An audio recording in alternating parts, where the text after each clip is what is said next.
You are the only one outside when I came out. I did not see anyone else. Eze froze. His mouth slowly opened, but no words came out. Shock, confusion, fear, all at once. Because now he knew whatever spoke to him that night was not a human being.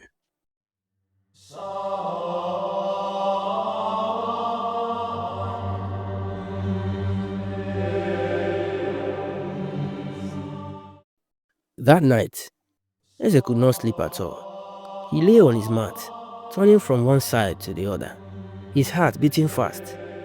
Every sound outside made him sit up. Every movement of the wind made him think something was coming closer. Beside him, Anoli slept lightly, but she could tell her husband was afraid. Eze kept remembering the words of the stranger. He did not sleep until morning. The following day started like every other day, but before noon, strange news began to spread through the village. Two women who had gone to fetch water from the stream did not return. At first, people thought they had gone elsewhere, but when their children went looking for them, they could not find them anywhere. Not long after that, a young boy who went to check his trap near the bush also disappeared. Then another man, who went towards the river, did not come back. Fear began to spread in Omuago. People gathered in groups, whispering something was wrong. When Eze heard the news, his body became cold. He stood still for a long time, then slowly shook his head. So it has started. I feared this would happen. He knew the forest had begun to take its revenge. More villagers came with frightening stories. One man said he saw a huge black panther near the path to the stream. Another woman said the same animal passed behind his compound at night. A hunter who returned from the forest with injuries said something attacked him from the bushes. His arm was bleeding and his clothes were torn. It was not normal, he said, shaking. It could have killed me, but it didn't. It only struck me and ran away. As if he wanted me to come back and tell the people what I saw. More people began saying the same thing. Some saying they saw the panther, some said they saw a wild boar. Others said different animals attacked them near the forest. Soon, the attacks became worse. People returning from the market were chased. Women coming back from the river were scratched by animals. Even hunters who went deep into the forest returned wounded. And those who survived all said the same thing. It did not kill me, it spared me, as if it wanted me to tell everyone. Soon, people stopped going near the forest, but the fear did not stop. Some villagers even said wild animals entered the village at night. Goats were killed, dogs ran away. One old man swore he saw a boar standing in the middle of the road, staring at him like a human being. The village became filled with confusion and fear. So the village chief called a meeting. Men gathered in the village square, speaking loudly, arguing, shouting. The chief raised his hand for silence. This cannot continue, he said. Our people are disappearing. Animals are attacking inside the village. Something is wrong. Many people spoke at once. It is a demon. It is a forest spirit. It is a curse. Eze stood quietly at the back, his face serious. He knew the truth, but he had not spoken yet. Inside his heart, fear kept growing. That evening, he went home and gathered his family. He held his son Olisa close. From today, you will not go far from the house, he said. Anwuli looked at him, worried. What is happening, Eze? He shook his head slowly. I do not know how to explain it, but something dangerous is in this village. The next morning, the chief made a decision. He summoned the strongest and most feared warriors in Umuago. These animals must be hunted, the chief said. Find them, end this fear. The warriors took their weapons and went towards the forest. The whole village waited, but they did not return that day. They did not return the next day either. When the third day passed without any sign of them, fear turned into terror. Now, nobody wanted to leave their house after sunset. Even the bravest men spoke in whispers. Eze knew the time had come. They could not keep quiet anymore. At sunset that day, Eze walked to Ugonna's compound. Ugonna was sitting outside, sharpening his knife. When he saw Eze, he frowned. What do you want? He said. Eze stood in front of him, his face serious. All this, all this happening in the village. It started the day you killed that boy. Ugonna stood up immediately. His eyes became angry. Watch your mouth, Eze. Eze did not move. You know what I'm saying is true. That was not an ordinary animal. You were warned. Now the whole village is suffering. Ugonna stepped closer. If you came here to speak nonsense, leave my house. Eze's voice became stronger. People are dying, Ugonna. The forest is angry. You must leave, Ugonna shouted. I said leave my house. For a moment, the two men stared at each other in silence. Then Eze shook his head slowly and turned away. This will not end well, he said. Ugonna spat on the ground. I fear nothing. All this happening in the village, it started the day you killed that boar. Watch your mouth, Eze.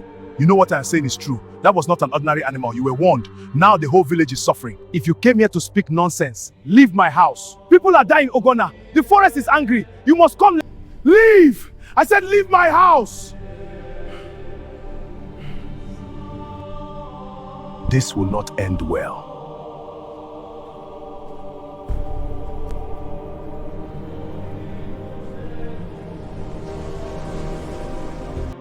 The sun had already set when Eze left Ugonna's compound.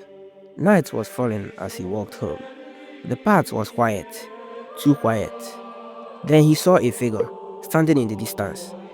Eze stopped walking. His heart began to pound. As he moved closer, the figure stepped forward into the moonlight. Eze froze. It was the same man, the tall stranger, the one with golden eyes. Goosebumps covered Eze's whole body. He wanted to run, but his legs would not move. The man looked at him and called his name, Eze. His voice sounded deep, like thunder. Eze's mouth became dry. The man stepped closer. You will bring the man who killed my son to the forest, he said. His voice shook the air. He must come and make amends. Eze's hand began to tremble. I... The man's golden eyes shone brighter. If he does not come, the village will not know peace. Eze felt his knees weaken. The man stared at him with a piercing gaze. Then he spoke again. Go. Eze did not wait. He turned and ran. He ran as fast as he could, his heart pounding, his breath shaking. He did not stop until he reached his house. I only ran outside when she saw him. What happened?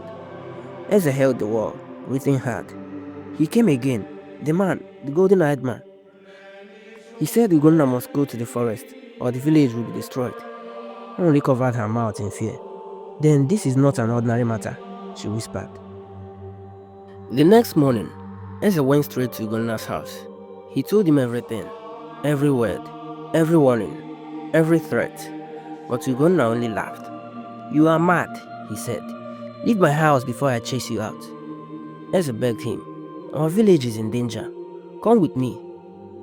I will go with you to the forest. Ugonna pointed to the gate. Get out! Eze had no choice. He went straight to the chief. The chief called a meeting, and Ugonna was brought before the elders. The chief spoke. Did you shoot a spirit in animal form? Ugonna shook his head. I don't know what Eze is talking about. I never shot any spirit. Eze's eyes widened in shock.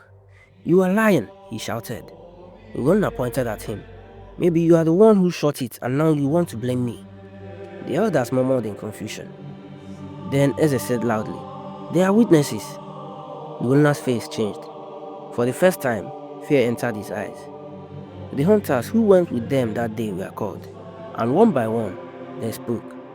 Yes, Ugonna shot the boar. Eze told him not to. He refused. He killed it. Silence fell. The chief looked at Ugonna.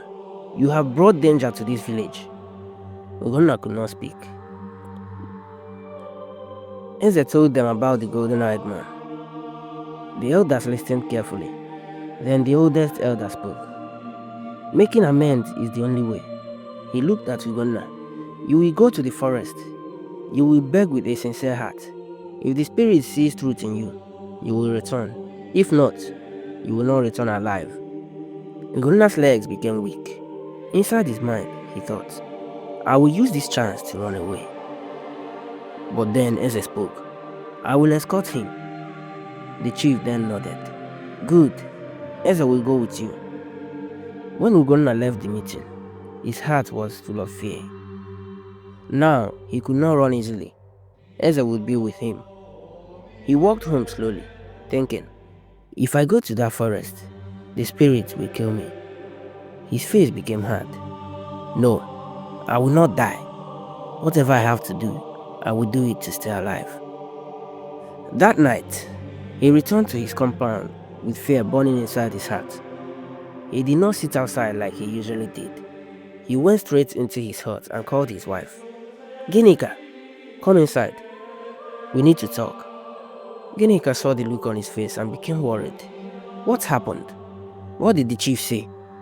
Ugonna looked towards the door to make sure nobody was listening, then spoke in a low tone.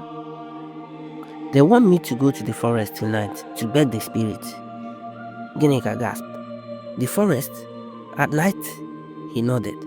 They say if I don't go, the village will not know peace. Ginika covered her mouth in fear. Then you should go and beg. Do what they say. Ugonna shook his head slowly. No, I'm not going there to beg any spirit. He moved close and whispered, we are leaving this village. Ginika stared at him in shock. Leaving? Where will we go? To the next village beyond the forest, Ugonna said. We will go through the hunter's path. No one will follow us there. Ginika looked frightened. But what about the guards? What about Eze? Ugonna lowered his voice even more. Listen carefully. Tonight, when I go with Eze, I will find a way to escape.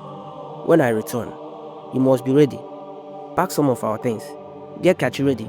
Do not sleep. When I come back, we leave immediately. Ginika hesitated, but she knew her husband would not change his mind. So she nodded slowly.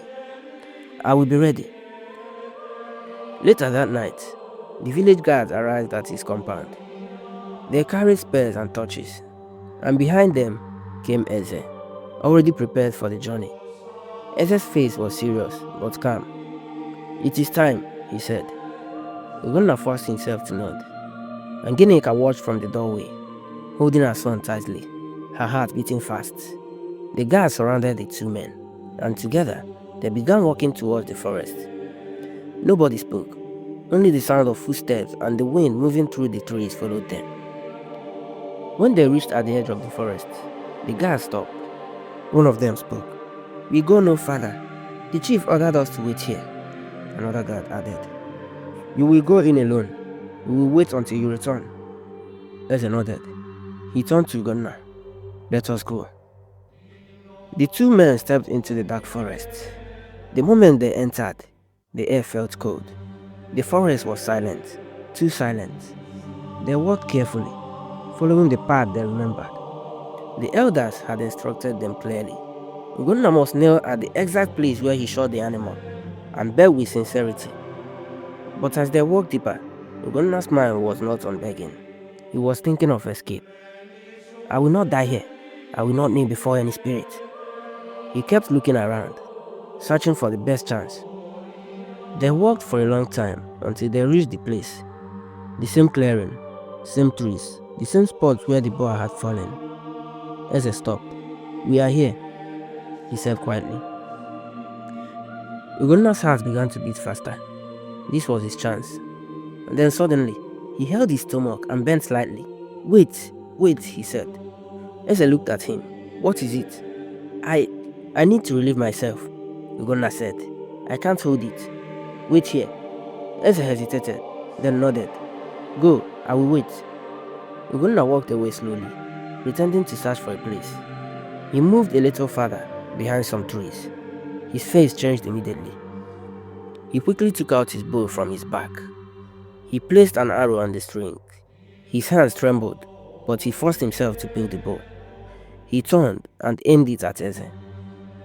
Eze was standing with his back turned, looking at the ground where the boar had died. Ugonna then released the arrow. The arrow flew through the air and struck Eze in the shoulder. Eze screamed in pain. and fell to the ground. He tried to stand, but the pain forced him down. Ugonna stared for a moment, breathing hard.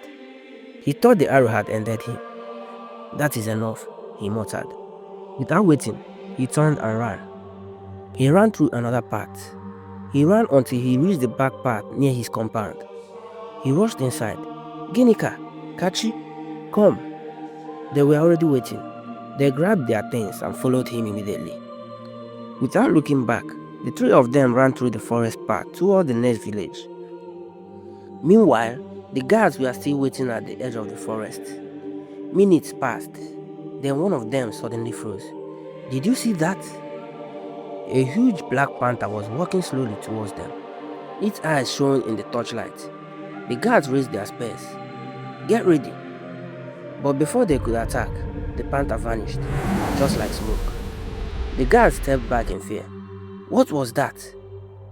But before they could understand what was happening, a man appeared in front of them. He stood silently. His eyes glowed golden in the darkness. A cold chill ran through the guards' bodies. "Who are you?" one of them shouted. The man did not answer. He only stared at them. The guards then attacked. But the man raised his hand slightly, and suddenly, a huge gust of wind pushed them backwards, and the guards fell to the ground, as if something invisible had struck them. They cried out in pain, unable to move. Then the man spoke in a deep voice. "Go and report to your chief." His eyes burned like fire. "Tell them Ugonna has run from the forest." Then he disappeared.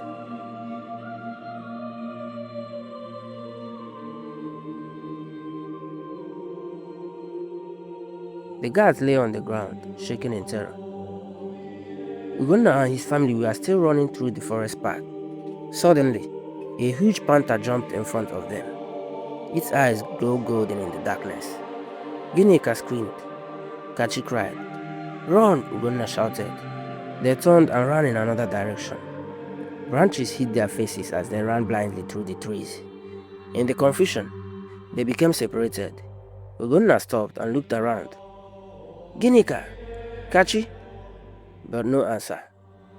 Then the panther stepped out again from the shadows. Ugonna screamed and ran once more. He ran until his legs felt like fire. Finally, he saw light ahead. A village. He felt relief. I made it. He ran out of the forest, then froze. It was his own village, Umuago. He looked around in shock. No, this is not possible. His body trembled. The forest had brought him back. The guards returned to the village and told the chief everything. The panther, the golden-eyed man, the disappearance of Ugonna. The chief's face became pale with anger and fear. "This must end tonight," he said. He sent more guards into the forest to search for Ugonna. Back in the forest, Eze slowly opened his eyes. Pain burned in his shoulder. He touched it and felt the arrow wound. It was deep, but not fatal. He groaned and forced himself to sit up. "Ugonna, you fool," he said, holding his shoulder. He stood slowly, and step by step, he walked through the forest. He almost collapsed several times, but he kept moving. After a long time, the guards searching the forest found him. "Eze!" They rushed to him and supported him. "We thought you were dead." He shook his head weakly. "Take me back to the village." They agreed and carried him home for treatment. But inside his heart, he knew one thing. The spirit had not finished with Ugonna yet. Ugonna ran like a man whose shadows was chasing him. His chest burned, his legs shook, but he did not stop. He ran past the huts, past the farms, past the streams, straight towards the road that led to the next village. I must leave this place," he kept saying. At last, he saw houses ahead. A village. Relief filled his heart. I escaped. He ran forward, smiling in exhaustion. But as he reached the entrance, his smile died. The huts, the trees. It was his own village again. He staggered backwards in disbelief. No, this is not possible. I left this place." He turned and ran again. This time, he ran towards the farms behind the village. He crossed the bushes, climbed the hill, and ran until his breath almost stopped. Again, he saw another village ahead. He rushed forward desperately, but when he came closer, it was his village again. His legs failed him. He fell to his knees. What is happening to me? At that moment, the guards who had been sent to search for him spotted him. There, that is Ugonna. They began to chase him. Ugonna jumped up and ran again in terror. He ran straight towards the forest without thinking.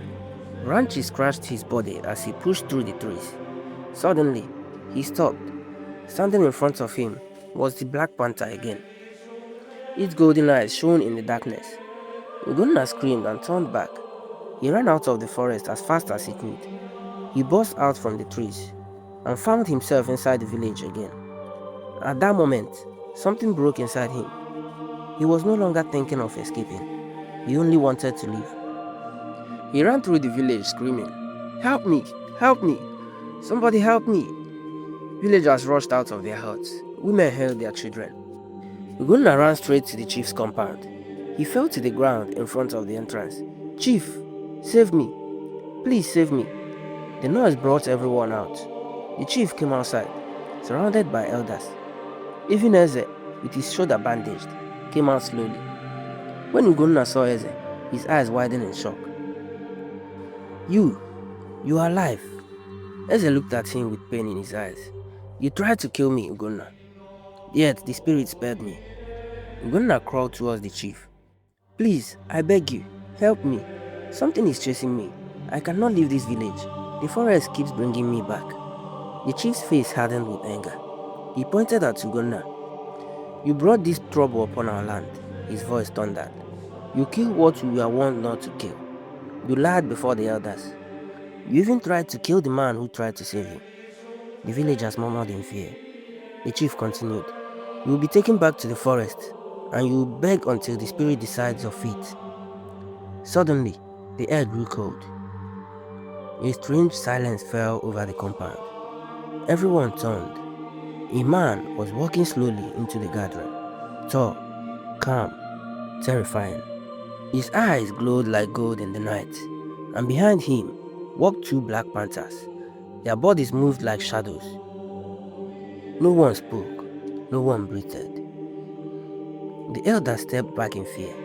Some villagers fell to their knees. The chief himself could not move. "The spirit," someone whispered. The moment Ugonna saw the man, he screamed, "No, no, no, stay away from me." He jumped to his feet and ran. The two panthers growled and chased him immediately. The whole village watched in terror as Ugonna ran towards the forest again. "Help me! Help me!" His voice echoed as he disappeared among the trees. The panthers followed him. Seconds later, a loud scream came from inside the forest. Then silence. Deep, terrible silence. No one dared to move. When the villagers looked back, the golden-eyed man was gone. He had vanished into thin air. For a long time, nobody spoke. The chief finally sat down slowly. His hands were shaking. Eze looked towards the forest with sorrow. "He was warned," Eze said quietly, "but he did not listen." An elder spoke with fear in his voice. "The spirit has taken what belonged to it." From that night on, the attacks stopped. No more animals entered the village. No more people disappeared. The forest became quiet again. The villagers returned to their normal lives, but they never forgot what happened. Parents told their children the story of Ugonna, the man who refused to listen, the man who tried to run from the spirits, but could never escape his own village.